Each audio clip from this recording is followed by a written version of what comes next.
Assalamualaikum warahmatullahi wabarakatuh. Sahabat, buku Dumbing Us Down ini bukan buku yang panjang, buku yang cukup pendek sebenarnya, hanya 106 halaman, tapi halaman demi halaman diisi dengan banyak sekali hikmah dan juga ide-ide yang menarik. Termasuk di kata pengantar.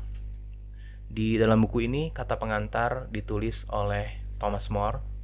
Beliau seorang penulis, seorang psikoterapis juga, dan beliau mengadvokasi mengenai pentingnya spiritualitas di dalam kehidupan sehari-hari. Nah, bicara tentang spiritualitas, bicara tentang jiwa, pendidikan seharusnya mencakup pendidikan akal dan juga jiwa. Sayangnya, pendidikan di sekolah, kita kembali lagi ke sekolah, hanya menekankan kepada pendidikan akal pikiran saja.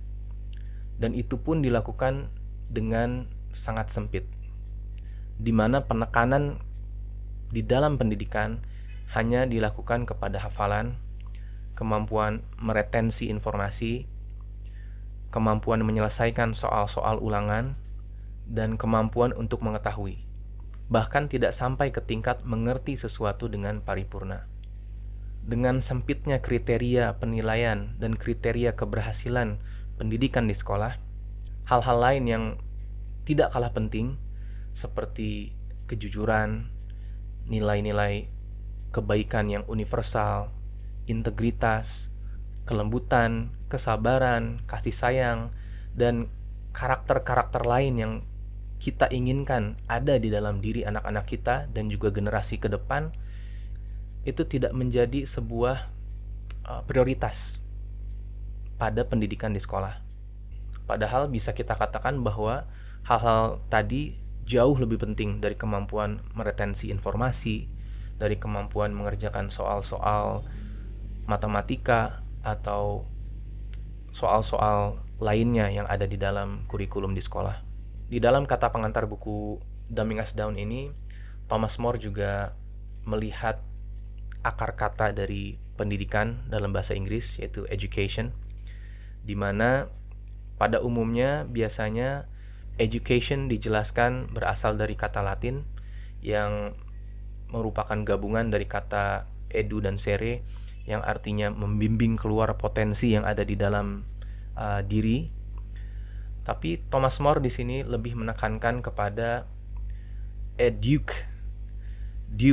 atau elemen kepemimpinan atau potensi manusia sebagai khalifah di muka bumi atau pemimpin di muka bumi, baik bagi dirinya sendiri maupun bagi orang lain. Jadi seharusnya pendidikan itu ditujukan untuk menciptakan atau membina manusia-manusia pemimpin yang dapat memimpin dirinya sendiri dan juga orang lain untuk hidup secara etis, secara baik selama ia ada di muka bumi. Nah, yang perlu kita tanyakan kepada diri kita sendiri tentunya adalah apakah sekolah menyediakan pendidikan yang dapat membentuk anak-anak kita dan generasi mendatang menjadi pemimpin-pemimpin, menjadi orang-orang yang memiliki integritas, menjadi orang-orang yang memiliki kelembutan, kesabaran, dan karakter-karakter lain yang kita inginkan ada di dalam diri anak-anak kita atau generasi mendatang.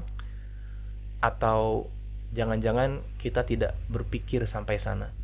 Jangan-jangan kita hanya berpikir sampai kepada kebutuhan anak-anak kita untuk dapat mencari kerja atau untuk sekedar survive di dalam masyarakat.